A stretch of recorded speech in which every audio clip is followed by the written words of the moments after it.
se acuerda de estas cosas porque vos ya eras periodista en la dictadura, ¿no, Leopoldo? ¿Qué decir, Rolando? Sí, era periodista y además de periodista era militante. Mm. Y el hecho de militar, por supuesto, te dejaba mucho más marcado a fuego todo lo que ocurrió en esa etapa, tanto en la previa como en la etapa posterior a la asunción de la dictadura. Yo recién escuchaba, no sé si era en la apertura de la nota, porque después se cortó, que ustedes ponían al aire lo que fue el comunicado número 1 de la Junta Militar. Sí. Bueno, esa fue la señal de punto de partida del plan criminal que se había concebido antes del golpe. Nosotros teníamos información, yo trabajaba en el diario La Opinión, nosotros teníamos información previa, no de las características y los detalles, pero sí de lo que se venía en términos de represión, que no era lo que había ocurrido en dictaduras militares anteriores, que Claro. también habían tenido carácter represivo, pero esta tuvo la característica especial de llevar adelante un plan criminal absolutamente meditado, estudiado y planificado, que se empieza a ejecutar con ese comunicado número 1. Ahí salen en ese mismo momento salen los grupos a cazar argentinos en toda la República Argentina y empezar a trasladarlos, cuando no matarlos en el lugar donde lo encontraban, a los 300, escuchemos bien, 300 centros de campos clandestinos de detención. Sí. Y vos eras radical en aquel momento. ¿Y cómo veías esa disputa sangrienta que había a su vez dentro del peronismo? A ver, nosotros, y fue una característica que después, bueno, es una larga historia, yo creo que nos lleva al triunfo en el año 83. Nosotros desde la Juventud Radical, que era donde yo militaba en aquel momento, nos oponíamos a la lucha armada como método. Es decir, no es que enfrentábamos ideológicamente a los sectores que habían tomado ese camino, ya sea en la época de la dictadura anterior, es decir, la que se inaugura en el 66 y se va en el 73, porque ese camino, cuando hay dictaduras militares, está, entre comillas, justificado en el principio del derecho a la resistencia. Sí, claro. Alzarse en armas en defensa de la patria y esta Constitución, dice la Constitución. Exactamente. Cosa que ya no ocurría, y esta era una diferencia que nosotros teníamos muy profunda con la Juventud Peronista y con otros sectores, el ERP, etcétera, a partir del 73, cuando asume un gobierno democrático, claro, independientemente de que puedas coincidir o no. Pero lo cierto es que se produjo un episodio que no había ocurrido antes tampoco, que es que aún en el marco de ese gobierno democrático y sobre todo a partir de la muerte de Perón, aparece con mucha fuerza un grupo parapolicial que denominado las 3A, que empieza a atacar también bueno, en primer lugar al adversario interno, que era la Juventud Peronista. Sí, y después a cualquiera, a los artistas, a los que mandaron al exilio. Exactamente, y después se extiende eso a cualquiera que fuera disidente con el gobierno, o con el régimen, o con la derecha, como vos lo quieras llamar. Así todos nosotros creíamos que el camino de la lucha armada era un camino equivocado. Sí, ahora lo increíble de aquel país es que todos envidiarían, o cualquier gobierno presentaría como un logro volver a los niveles de pobreza y de casi pleno empleo que tenía aquellos años, ¿no? Incluso al final de la NUCE, el primer gobierno de Perón, hasta el final del gobierno de Isabel, antes del ajuste del Rodrigazo del 75, era un país con, no sé, muy poca pobreza, 4% de desempleo, salarios envidiables, y sin embargo la crisis política llevó a que, bueno, lo que todos conocemos, a la dictadura y a Martínez de Oz. Bueno, lo que pasa es que precisamente ellos querían salir de esa matriz, porque así como te digo que el comunicado número 1 fue la señal para lanzar la cacería que termina con 30.000 desaparecidos, el comunicado número 1 también, con un posterior mensaje de Martínez de Oz, es la señal para empezar a desarmar y destruir ese país. Así como te decía recién que hubo 300 campos clandestinos, también te puedo decir que en el gobierno de la dictadura militar desaparecieron 20.000 industrias de distinto tamaño. Sí, y se instaló la patria financiera, porque esta es la otra cosa que nunca se pudo revertir. La famosa ley de entidades financieras que cambió la lógica productiva de los bancos y del país. Así es, efectivamente, que está muy bien reflejado en la famosa película de Luz. Plata Dulce, claro. Plata Dulce. Y Leopoldo, eso te quería preguntar. ¿Cómo cuánto de aquel plan de Martínez de Oz? Porque lo más evidente es la famosa devaluación controlada, que en los tiempos de Martínez de Oz se llamaba la tablita, y que el gobierno hoy insiste en decir, no, esto es diferente, la tablita, esto es diferente, pero cuando vos te dicen, mira, el dólar, ya se sabe cuánto va a estar devaluado el dólar, lo que te conviene es ir al banco, poner la plata en plazo fijo y después la volvés a cambiar a dólares. Y ya sabemos que eso además, eso tiene fecha de vencimiento, es como una especie de manera de ganar tiempo con el dólar barato para bajar la inflación y ganar una elección, pero es la misma tablita con otro nombre. Absolutamente. Bueno, este gobierno tiene la virtud, entre comillas, la palabra virtud, de cambiar las denominaciones a los episodios que vivimos en el pasado para que la gente no los rememore. Bueno, Caputo en particular tiene esa virtud. Ya en el gobierno de Macri, cuando llevó al país a lo que nunca había ocurrido, que era un default de la deuda en pesos, recordalo bien, ¿cómo lo llamó? Reperfilamiento. Sí, claro. No default de la deuda, sino reperfilamiento. Sí, y nos olvidamos también, más acá en el tiempo, que Caputo fue el mismo que tenía la plata afuera, igual que Duhovne, y nunca la quiso traer. Absolutamente, y debe tener muchísima más en los últimos tiempos. Pero lo concreto es que efectivamente este es un plan que reproduce el de Martínez de Oz, con distintas denominaciones, digamos, ¿no? Hoy a aquello que se le llamaba la tablita... le llaman crawling peg. Le llaman crawling peg. Bueno, le cambian la denominación a todo, pero el resultado es exactamente el mismo. Y en todos sentidos el mismo. También en materia represiva se va dando una situación que es directamente proporcional al ajuste. Es decir, el salvajismo de la represión que hemos visto en los últimos tiempos es directamente proporcional al salvajismo del ajuste. A medida que el ajuste se profundiza, entonces se profundiza la represión.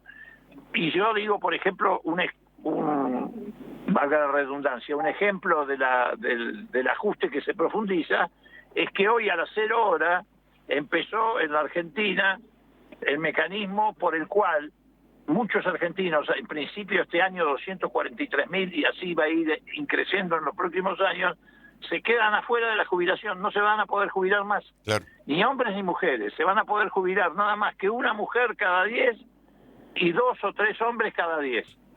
Bueno, a partir de las 0 horas de hoy, Milei ha logrado ese milagro. Sí, termina dejar a la gente sin jubilación. Termina la moratoria.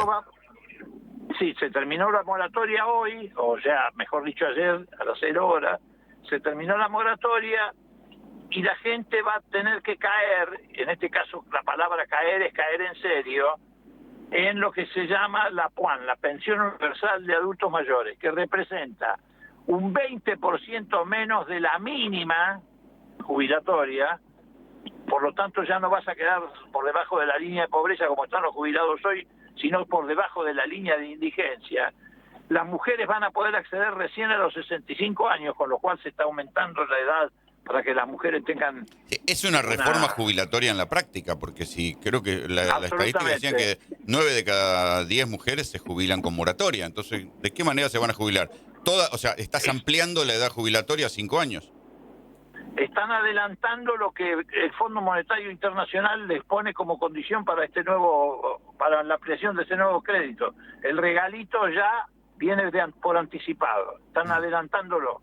El otro día... Y además, bueno, acá no se va a detener, va a ser aún peor el régimen previsional, porque lo que va a quedar nada más que la crema de los ingresos, y eso va a ir a parar a mano, no tengas ninguna duda, de un nuevo esquema de administradoras privadas de pensión. El fin de semana pasó algo que me parece que también merece ser comparado con los movimientos de la dictadura, y es que una docente investigadora del CONICET de biología discutió con unos militantes libertarios ahí en la Facultad de Ciencias Exactas de la UBA, y empezaron a, como se llama en la jerga de las redes, a doxearla, vale decir, a escracharla, consiguieron un domicilio, que no era el domicilio de ella, sino de la madre, y ahí escaló, porque estamos acostumbrados a que los libertarios escrachen a cualquiera que no piensa como ellos en redes y lo insulten y lo molesten, y te diría que muchos políticos también le tienen miedo a esto.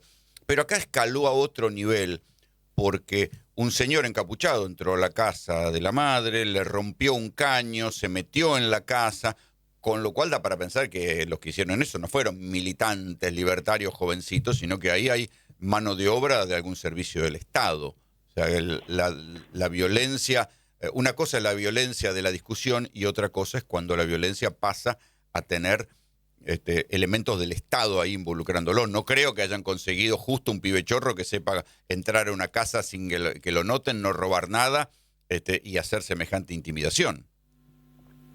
Bueno, vos sabés, porque también lo has vivido, que de la violencia simbólica se pasa a la violencia verbal y de la violencia verbal se pasa a la violencia material. Por eso te decía que pasó algo preocupante, porque es el primer episodio donde después de un escrache se pasa a la violencia real, ¿no? Acordate que en el 75 pasaba lo mismo. En las internas del peronismo te publicaban el nombre de alguien en la revista El Caudillo y después lo iba a buscar la AAA. Así es, efectivamente. Bueno, por eso hay que estar muy atento y con los ojos muy abiertos y no hay que mirar hacia el costado frente a esta situación y a esta escalada que estamos viviendo. Es más, se están cometiendo delitos a cielo abierto. Por ejemplo, para este miércoles que pasó, después del desastre que hicieron el miércoles 12, el miércoles anterior, agregaron a las reuniones para prevenir las manifestaciones formalmente a la CIDE. ¿Qué hacían los señores de la CIDE sentados en ese despacho de Santiago Caputo junto con la fuerza de seguridad? Bueno, porque viste que el relato... Perdóname que te interrumpa. Sí. La CIDE tiene prohibido expresamente hacer inteligencia interior. Y estaban diciendo que iban a hacer inteligencia previa a la marcha. Y Burlich, a minutos de que casi matan a Pablo Grillo, salió a decir, es militante kirchnerista, labura en tal lugar, la municipalidad de tal lugar, bla, bla. ¿De dónde sacó esa información? ¿Qué hay? ¿Una base clandestina de datos con los ciudadanos que son disidentes con el gobierno? Bueno, yo te diría que sí.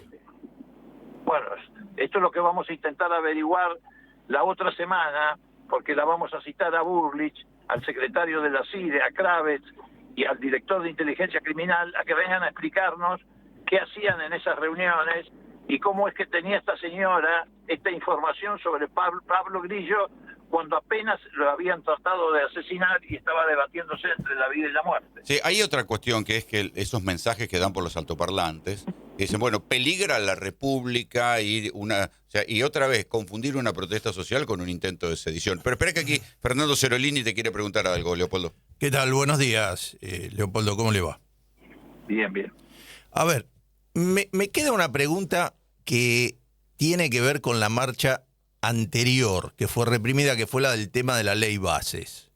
Digo, ahora detuvieron, hay fiscales que iniciaron una causa contra un hincha de fútbol que apareció con una remera, que hizo agresiones y está detenido. Pero la jueza aceptó, la jueza que liberó a todos los 114 detenidos durante la marcha, dijo acá hay un delito y lo llevó preso. Lo fueron a buscar, lo encontraron en Flores. Mi pregunta es, la gente que quemó el auto de Antena 3 en la ley bases, que está filmada, que después se fue para el lado de la policía, que la propia gente de Antena 3 decía estos son infiltrados, se les ve la cara todo. Ningún fiscal o ustedes mismos como integrante del Congreso no pueden pedir, miren, estas fotos, dígame quién es esta gente, porque ahí claramente hay gente que está haciendo un delito y tan preocupados que están por resolver los delitos, la propia Bullrich dice, en ese caso no los buscan. Y ahora hay hasta reconocimiento facial, no es tan difícil eso. Sí, pero es muy difícil que la policía busque a la policía. Bueno, ¿no? Sí, ya sé, pero bueno, pero la justicia tendría que, si tiene acceso al reconocimiento facial, me parece que sería muy difícil que se lo impidan. El problema es la justicia, Que Comodoro Claro. Pi tiene un catálogo de excusas para no hacer nada hasta que no tiene una orden Bueno, política. pero se la pasan hablando de los barra bravas, que estaban en no sé qué, y no lo sé. Y después tenés gente filmada que No, mandó auto y no peor, la buscan. Pero eso, nadie está investigando Mira, a ver, lo de Pablo para Grillo ni lo de la jubilada. Pero, a ver, para sintetizar rápidamente, les pido disculpas, pero estoy llegando a la marcha que va a iniciarse dentro de unos minutos desde la ESMA. A ver, Patricia Bullrich es una mercenaria de la violencia estatal. La practicó en distintos gobiernos, pero siempre tiene el amparo de la impunidad que le da ser funcionaria pública para desatar su ira represiva. Todos sabemos que ella con la violencia se pone ebria, y con otras cosas también. Lo cierto es que es una mentirosa serial, inventa terroristas que después nunca aparecen, que son profesores de ping-pong, inventa operativos inexistentes, tanto es así que un día inventó la inauguración de una cárcel en la que llevó presos de ficción. Es decir, lo único que le faltaba era que fueran actores. No eran actores, pero eran presos que lo dejaron 2 minutos hasta que los canales firmaron. Después se los llevaron a los penales originales. Bueno, es una mentirosa serial. Muy peligrosa porque tiene una especie de suma del poder público. Es decir, Milei le ha dado un poder extraordinario. Vos fíjate que los 2 ministros que Milei elogia permanentemente son Caputo y Bullrich. Por eso te digo que hay una relación directa entre represión y ajuste económico.